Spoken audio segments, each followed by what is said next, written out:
Luka is crazy, man. Luka can get a shot off on anybody in the league. It looks so effortless. He's mastered at 23, 24, 25 years old. He's definitely one of the smartest players that I've seen. Weeks ago, the entire NBA was exhausted watching Luka Dončić complain after every whistle while carelessly turning the ball over, even when he finished with 35 points. The whining never stopped, and the Lakers looked like a talented mess going nowhere. Then he dropped to 51 points against Chicago on 9 of 14, shooting from 3 with 10 rebounds and 9 assists. Thought he'd get a nickel.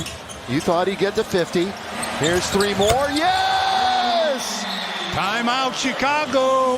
His first 50-point game as a Laker, and the performance everyone will remember from this stretch. Except the stat that actually matters most wasn't the scoring total or the efficiency. It was something nobody noticed in the box score. Luka in the 5 games he's played.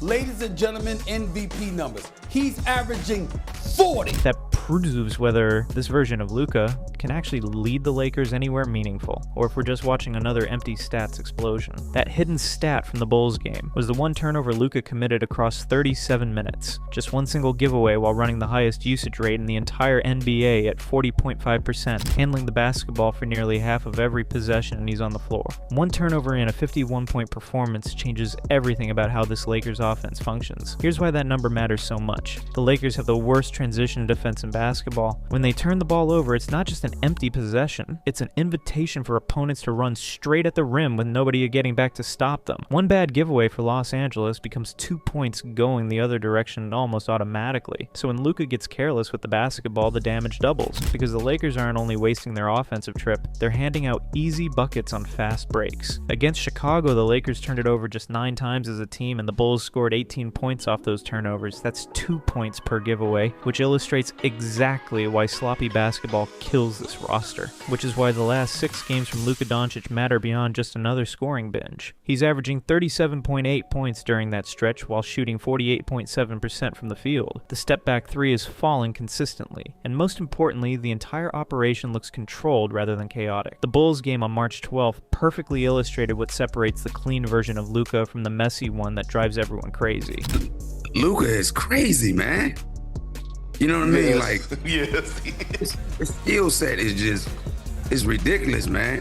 Luka Dončić finished with 51 points, 10 rebounds, 9 assists, 3 steals, and 1 block against Chicago, while shooting 17 of 31 from the field and 9 of 14 from three-point range. Those numbers look absurd in any context, but the one turnover across 37 minutes of game time is what transforms the performance from impressive scoring to actual winning basketball. Compare that Bulls game to some of his messier outings earlier this season, where the stat line still looked good on the surface. Against the Knicks, he scored 35 points, which sounds like a typical Luka night, but he shot just 40% from the field, 31% from 3, and turned it over 6 times. That's the version that drives people insane because he's still putting up numbers where the actual flow of the game feels sloppy and out of control. Against Indiana, he had 44 points and 56% shooting and 50% from 3 with only 3 turnovers. The scoring was huge, but more importantly, the game stayed under control and the Lakers won comfortably. The pattern becomes obvious once you start looking for it. Luka can score 35 to 50 points every single night,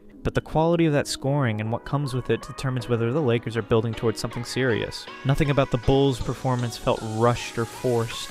Luka was getting every shot he wanted while making simple reads when they were there, and punishing every coverage without feeding Chicago easy transition opportunities. That's the version the Lakers desperately need.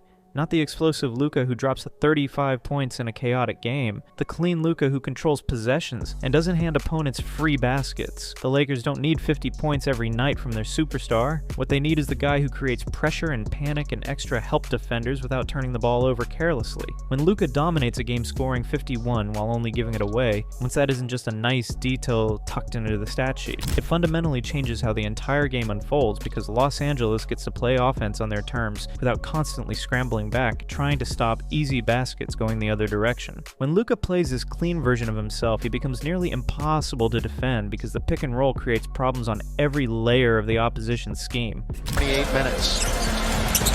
And he has another basket. Luka Dončić leads the NBA in pick-and-roll ball handler possessions per game, and those possessions are generating 1.6 points per trip, which works out to 11.4 points every night that come directly from him operating as the ball handler in that action. He can run the same play over and over, and depending on what coverage defenses send at him, he'll adjust accordingly and make them pay. When the three-point jumper is falling consistently like it was against Chicago when he went 9 of 14 from deep, there really isn't a good defensive answer. If the big man hangs back and drop coverage, Luka just walks into the pull-up three. If the big steps up too high, he's getting past you and attacking the paint. And if you bring low man help rotation, there's either a corner three-pointer wide open or a lob threat at the rim. Very few players in basketball history can put that kind of pressure on every defensive layer simultaneously. Smaller defenders aren't strong enough to hold up against his 215-pound frame. Bigger defenders simply cannot stay in front of his pace changes and hesitation moves. Help defenders are always a beat late because Luka never plays at the speed defenses want him to. He slows the entire possession down, gets you leaning one direction, puts you on his hip, and the whole game tilts in his favor. The scary part is he doesn't need one specific shot to dominate. If the step back three is working, you're dealing with one of the nastiest pull-ups in the sport. Sit on that too aggressively, and he just gets into the paint at will. Try implementing drop coverage to keep him out of there, and he'll pick you apart with mid-range jumpers all night long. At his absolute best, Luka reaches a level that maybe only Nikola Jokić can match in terms of bending entire defenses to his will. When Jokić gets into his zone, he's genuinely unstoppable too, but Luka becomes a different kind of problem because of how many ways he can score combined with the playmaking vision to punish every defensive rotation. He's averaging a league-leading 32.9 points per game this season, alongside 8.5 assists and 7.9 rebounds, production that puts him fourth in the current MVP race, behind only Shai Gilgeous-Alexander, Victor Wembanyama, and Jokić, according to the official NBA MVP ladder released after his 51-point explosion. But individual brilliance only gets you so far if the structure around Luka doesn't make sense, and that's where the Lakers still have work to do. Bam to score!